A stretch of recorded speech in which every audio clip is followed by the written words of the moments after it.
नमो नारायण। आज का हमारा जो विषय है वो बहुत ही महत्वपूर्ण है, क्योंकि आज हम बहुत ही इम्पोर्टेंट कॉन्सेप्ट डिस्कस करने वाले हैं आप सबके लिए। ठीक है, ये जो कॉन्सेप्ट है, इस कॉन्सेप्ट में मैंने 1 से 2 दिन लगाया है, कुछ न्यू वेरिएंट्स को फाइंड आउट किया है जो आप सबके लिए बहुत ही ज़्यादा महत्वपूर्ण रहेगा, स्पेशली फॉर जेई स्टूडेंट जो जेई की प्रिपरेशन कर रहे हैं, मेंस या फिर एडवांस की, उनके लिए तो मस्ट वॉच है। और जो 11th एंड 12th में वो भी देख सकते हैं, उनका कॉन्सेप्चुअली और भी स्ट्रॉन्ग मैथमेटिक्स होने वाला है। तो यहाँ पे अभी जैसे कि पिछली वीडियो में हमने यहाँ तक फाइंड आउट किया था, तो ये जो कॉन्सेप्ट है ना, ये थोड़ा सा यूनिक कॉन्सेप्ट होगा, क्योंकि इसमें हम जो चीज़ें फाइंड आउट मतलब देखने वाले हैं, जनरली आज कॉन्सेप्ट के बारे में हम डिस्कशन करेंगे, वो बहुत ही अच्छा रहेगा। ठीक है, और उसमें कुछ चीज़ें मैं आपको बताऊंगा जो एक तरीके से ऑब्जर्वेशन वाली चीज़ें हैं। ठीक है, जो जनरली स्टूडेंट्स जिनका ऑब्जर्वेशन स्किल्स इंप्रूव रहता है वो उसको ऑब्जर्व कर पाते हैं, लेकिन क्योंकि हमारा ध्येय यही है कि आपको मैथमेटिक्स अच्छे तरीके से सिखाया जाए, जिससे कि आप भी वो ऑब्जर्वेशन स्किल्स को डेवलप कर पाएँ।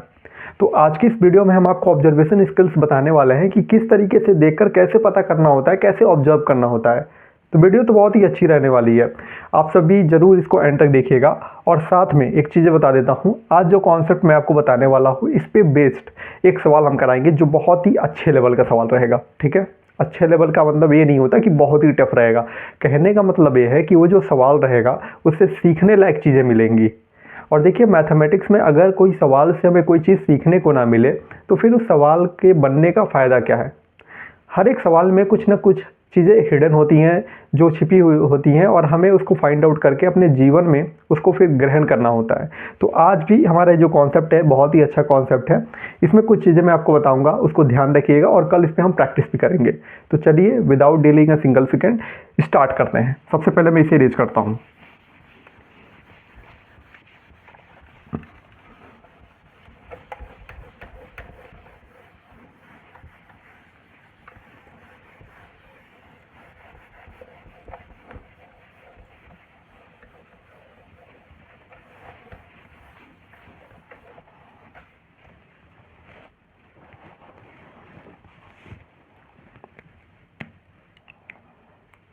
देखिए, कॉन्सेप्ट हमारा कुछ ऐसा है कि k/m प्लस k/n की वैल्यू 1 है। ठीक है, अब आपके मन में आ रहा होगा एक ऐसा कॉन्सेप्ट है, एक कुछ मतलब इसमें क्या कॉन्सेप्ट है, कुछ समझ नहीं आ रहा होगा आपको। लेकिन देखिए, मैं आपको पहले तो बताना चाहता हूँ कि यहाँ पे k, m और n ये तीनों नेचुरल नंबर हैं। ठीक है, ये तीनों के तीनों नेचुरल नंबर हैं, तभी ये कंडीशन सेटिस्फाई करने वाला है। ठीक है, अब देखिए, थोड़ा इसको ध्यान से देखिए, आप इसको थोड़ा सा फैक्टराइज करते हैं, देखते हैं कुछ बन पाता है क्या। अगर देखिए, मैं यहाँ से जैसे k को अगर कॉमन कर लूँ तो ऊपर हमारा बनेगा m plus n in divided mn which is equals to 1। तो यहाँ से हमारा बन रहा है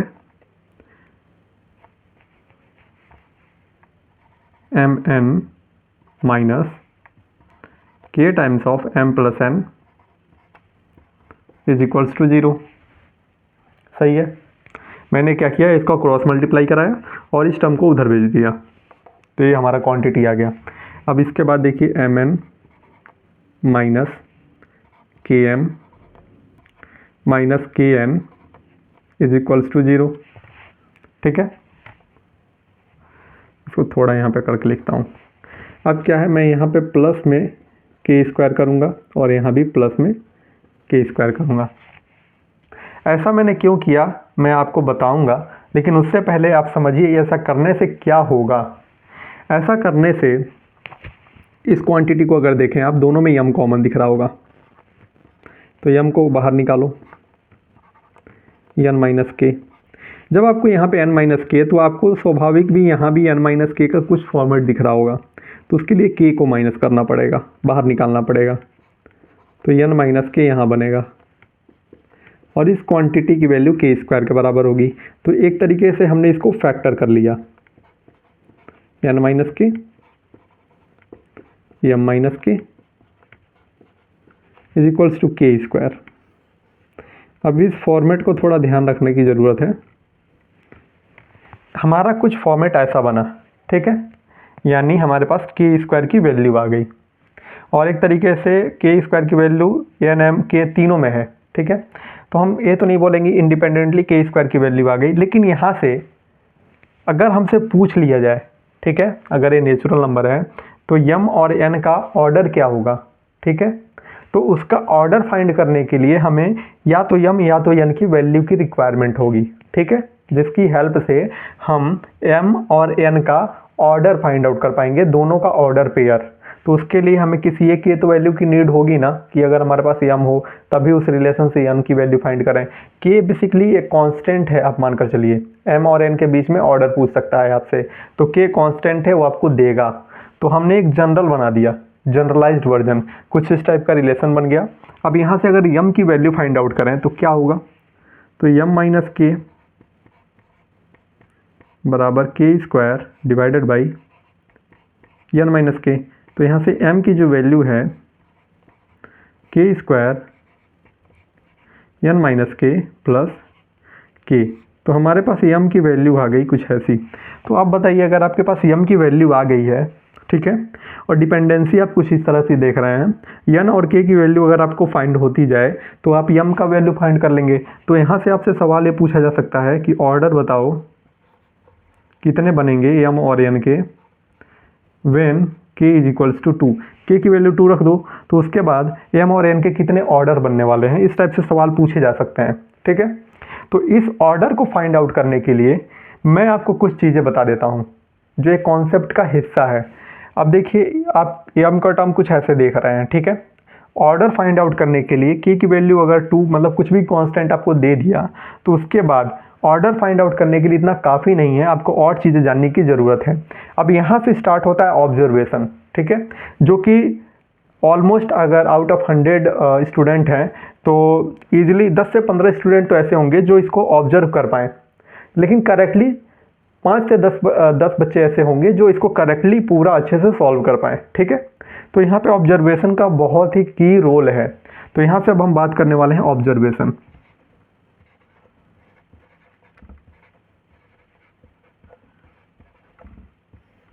अब यहाँ से ऑब्जर्वेशन क्या होगा, हमारा यहाँ से 3 टाइप का ऑब्जर्वेशन निकलने वाला है।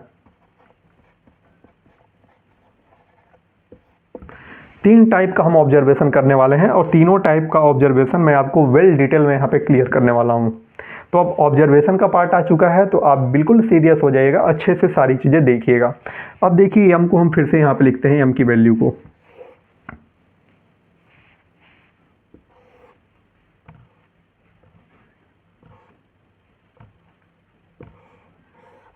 ठीक है। m की वैल्यू क्या था हमारा, k प्लस के स्क्वायर अपॉन एन माइनस के, हमारा m का वैल्यू है, ठीक है।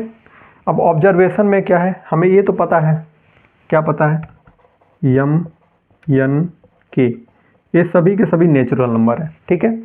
तो अगर ये नेचुरल नंबर है, यानी m की वैल्यू नेचुरल नंबर है, तो इस क्वांटिटी की वैल्यू, नेचुरल नंबर क्या होता है हमारा, 1 2 3 4 से इस तरीके से होता है। तो नेचुरल नंबर है, यानी m की वैल्यू भी लगभग ऐसा होना चाहिए, 1 आए 2 आए 3 आए 4 आए, बीच में डेसिमल वाला वैल्यू तो नहीं चलेगा, ठीक है। अब उसके लिए क्या है, सबसे पहला ऑब्जर्वेशन जो ऑलमोस्ट लगभग 80 से 90% लोग समझ जाते हैं, क्या, कि n माइनस के की वैल्यू 0 नहीं होगी।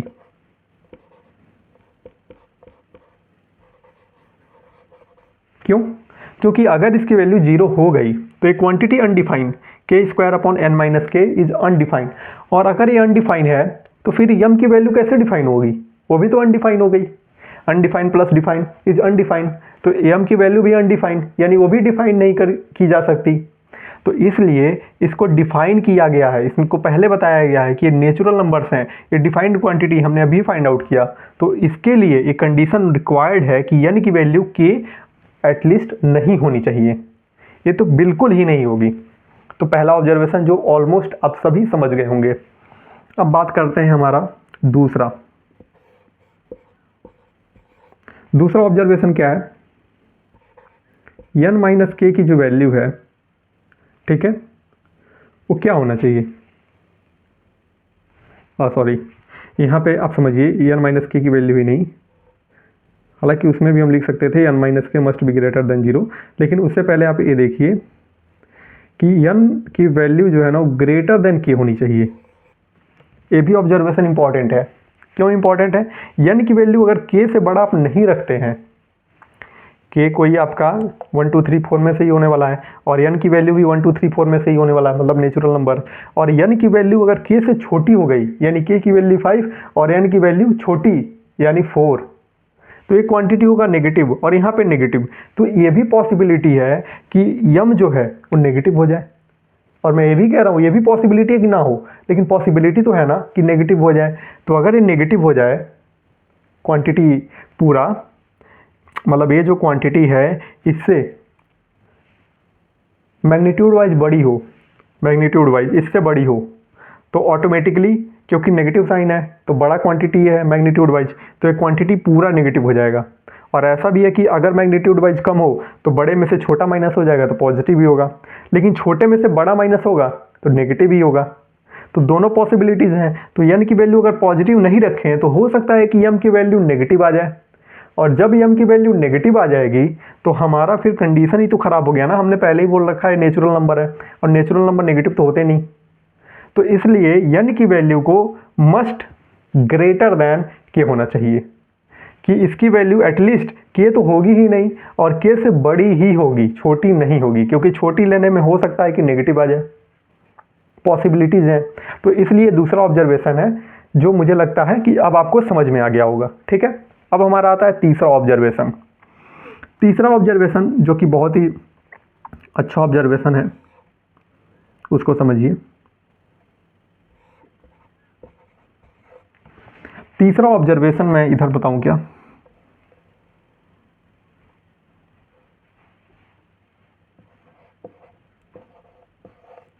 तीसरा ऑब्जर्वेशन क्या है? तीसरा ऑब्जर्वेशन ये है कि ये जो क्वांटिटी है k स्क्वायर अपॉन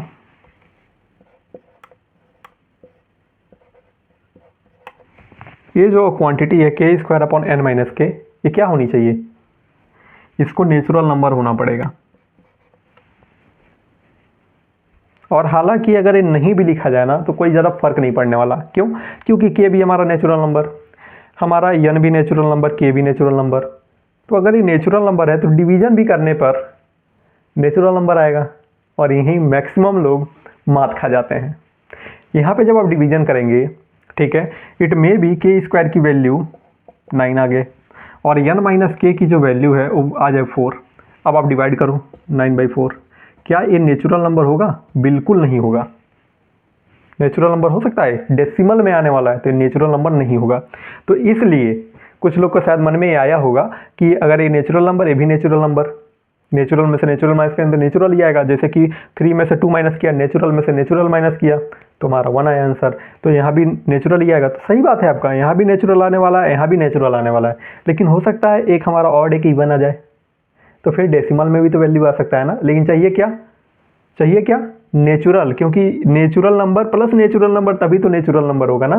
यहाँ डेसिमल ले लोगे, यहाँ पे नेचुरल नंबर लोगे, तो कहाँ से आने वाला है? फिर आपका यम इंटीजर नहीं रह जाएगा, मतलब नेचुरल नंबर नहीं रह जाएगा, वो फिर रेशनल नंबर में आ जाएगा। समझ रहे हो आप? इसलिए यहाँ पे इसको बोलना यहाँ पे ज़रूरी है कि इसको मस्ट बी नेचुरल नंबर, यानी ये क्वांटिटी भी नेचुरल नंबर होनी चाहिए, क्योंकि हमें ये तो पता है ना कि ये नेचुरल नंबर है, तो इसको भी नेचुरल नंबर होना पड़ेगा। अब इसको होने के लिए भी कुछ क्राइटेरिया है जो मैं आपको बता देता हूँ। अगर यहाँ तक आपको सब कुछ समझ में आ गया ना तो प्लीज़ कमेंट बता देना यार, नहीं तो मैं बताया जा रहा हूँ, समझ में कुछ ना आ रहा हो तो कोई फ़ायदा नहीं है। फिर भी चलिए देखिए, मैं आपको बताता हूँ। k square upon n minus के अगर नेचुरल नंबर है, ठीक है, तो इसके लिए कंडीशन क्या है?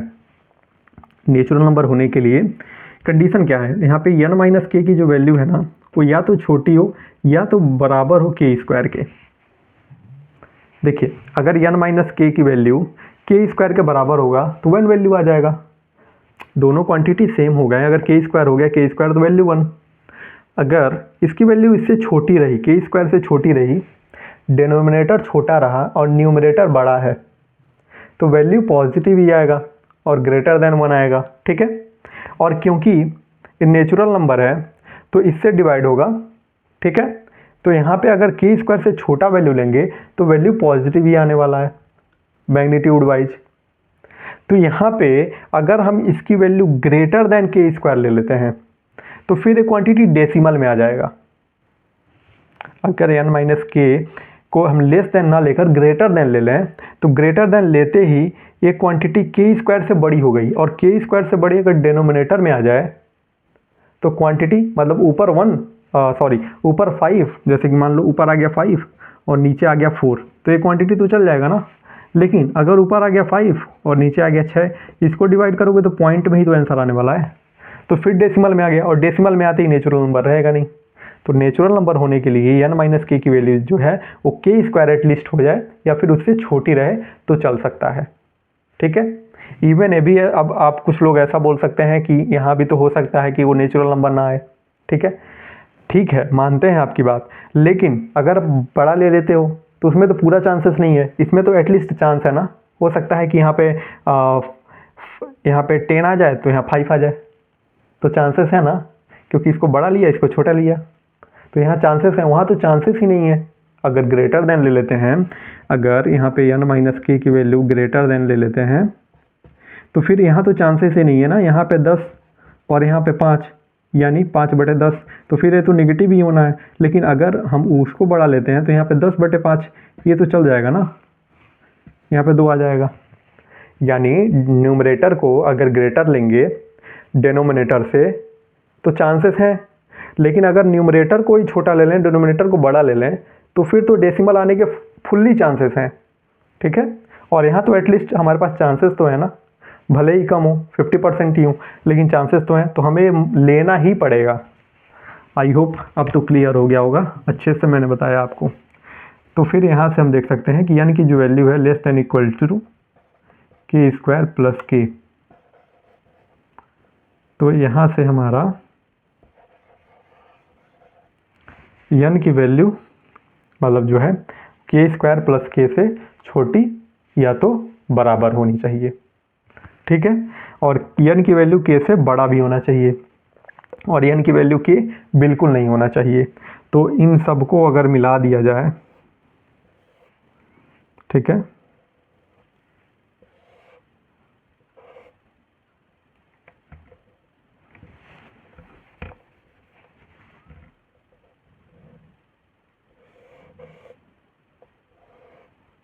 इन सबको अगर मिला दिया जाए तो हम क्या कह सकते हैं, n की जो वैल्यू है वो ग्रेटर देन होना चाहिए के से, यानी के की वैल्यू छोटा होगा n से, और n की वैल्यू छोटा या तो बराबर होगा के स्क्वायर प्लस के से।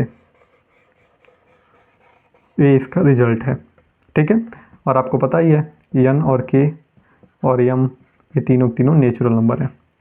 तो ये आपका इम्पॉर्टेंट रिलेशन आ गया, ठीक है। इनइक्वालिटीज़ के बिहाफ में ये हमारा एक इम्पॉर्टेंट रिलेशन आता है जो हमें समझनी चाहिए। तो ये बेसिकली 3 टाइप का ऑब्जर्वेशन है। पहला, n की वैल्यू k नहीं होगा, दूसरा n की वैल्यू k से बड़ा होगा, तीसरा n का वैल्यू के स्क्वायर प्लस के से छोटा या तो बराबर होगा, ठीक। तो इस प्रकार का ये ऑब्जर्वेशन हो गया। और अब देखिए मज़े की बात, अब आपसे अगर पूछ ले ऑर्डर m और n का ऑर्डर पूछे तो आप इस ऑब्जर्वेशन की मदद से ऑर्डर फाइंड आउट करेंगे, ठीक। अब कैसे फाइंड आउट करेंगे, जैसे मान लीजिए k की वैल्यू 2 बोल दिया, तो यहाँ पे 2, तो m की वैल्यू क्या आएगा 2 + 4/n - 2, ठीक। तो यहाँ से अब देखो n की वैल्यू 2 से बड़ा लेना ही लेना है, n की वैल्यू 2 तो ले नहीं सकते, तो n की वैल्यू अगर 2 नहीं ले सकते k की बराबर 2 के बराबर नहीं ले सकते, n की वैल्यू 2 से बड़ा ले सकते हैं। और छोटा किससे लेंगे, के स्क्वायर प्लस के की वैल्यू 2 का स्क्वायर 4 + 2 6 से छोटा लेंगे और ग्रेटर देन 2, यानी n की जो वैल्यू है आप देखो ना, यहाँ से ऑर्डर फाइंड करने में कितना इजी हो गया। k की वैल्यू हमारा 2 था, तो 2 से लेके 6 के बीच में n की वैल्यू बस पुट करो यहाँ पे। 2 लोगे नहीं, 3 ही लोगे, और नेचुरल नंबर लोगे तो 3 4 5 और 6, 1 2 3 4 नंबर डालो। 4 डालोगे, जैसे मान लो मैंने यहाँ पे 3 डाला n की वैल्यू, तो 3 रखा तो वैल्यू क्या आया, 6 आ गया। एक वैल्यू आ जाएगा m का 6 3 रखने पर। दूसरा, अगर मैंने 4 रखा तो ऊपर 2, तो 4 आ जाएगा यहाँ पे आंसर। 5 रखा तो 3, तो फिर 4/3 क्या हो गया, एक तरीके से 4/3, एक इवन एक ऑड, तो डेसिमल में आने वाला है, तो इसको आप नेगलेक्ट कर दो। फिर रख दिया 6, 5 रख लिया, आप 6 रखेंगे। 6 रखते ही क्या आएगा, 6 - 2 इज 4, 4 से 4 गया 1, 2 + 1 3। तो अब देखो 2 की वैल्यू n की वैल्यू 2 से लेकर 6 के बीच में, 2 लेना नहीं है और नेचुरल नंबर है, ठीक है, तो हम इंटीजर वाला ही वैल्यू लेंगे, यानी 3 ले सकते हैं, 4 ले सकते हैं, 5 ले सकते हैं और 6 ले सकते हैं। जिसमें से 5 वाला सेटिस्फाई किया नहीं, 3 4 और 6, उसको मिला के हमारे पास तो कितने ऑर्डर पेयर आ जाएंगे इसके, 3 ऑर्डर पेयर आ जाएंगे। एक 3 का आएगा, एक 4 का आएगा, एक 6 का आ जाएगा। 3 का, 4 का और 6 का 3 ऑर्डर पेयर आने वाले हैं, ठीक है। तो इससे आपके लिए कितना इजी हो गया, अगर मान लो यहाँ पे k की वैल्यू कुछ भी दे दे आपको, तो इसकी हेल्प से आप n का लिमिटेशन जान जाओगे कि n कितने के बीच में रहने वाला है, ठीक है। जैसे कि n की अगर k की वैल्यू 3 दे दे तो 3 का स्क्वायर 9 और +3 12, तो यहाँ पे n की वैल्यू 12 या 12 से छोटा, और यहाँ पे 3 से बड़ा, 3 से बड़ा और 12 से छोटा कितने इंटीजर आने वाले हैं, कितने नेचुरल नंबर आने वाले हैं, 3 से बड़ा और 12 से छोटा, 4 5 6 7 8 9 10 11 12, यानी 9 आएंगे। अब 9 की वैल्यू डालो और यम पता करो कितने ऑर्डर्स ऐसे हैं जो इस कंडीशन को मैच कर रहे हैं, ठीक है। तो उसकी हेल्प से आप ऑर्डर फाइंड आउट कर लेंगे, ठीक है, कि कितने ऑर्डर पेयर बन रहे हैं। दूसरा, अब इस इक्वेशन को अगर ध्यान से देखोगे ना, तो हमने जो पिछले क्लास में पढ़ा था x - a y - b, या फिर x1 - a x2 - a is equals to prime number, prime का कोएफिशिएंट, प्राइम का एक्सपोनेंट, ठीक है। तो इससे हमने पिछले क्लास में जो फॉर्मूला पढ़ा था ना प्रोडक्ट्स का, जिसकी हेल्प से हम पता करते हैं कितने ऑर्डर्ड पेयर्स हैं, तो उसकी हेल्प से आप फाइंड आउट करोगे कितने ऑर्डर्ड पेयर बनेंगे, ठीक है, इनके, उसकी हेल्प से आप फाइंड आउट कर पाओगे, ठीक है। और दूसरा, अगर ऑर्डर पेयर दे दे तो इस इक्वेशन की मदद से आप उसमें k की वैल्यू फाइंड कर लोगे। समझ में आ रहा है? इस पे हम कल एक सवाल भी करेंगे, एक नेक्स्ट वीडियो में हम इस पे सवाल करेंगे और अच्छे से मैं आपको एक्सप्लेनेशन दूंगा। आज इसको आप अच्छे से समझ लेना, कोई भी डाउट आता है कमेंट बताना। तब तक के लिए जय श्री कृष्ण।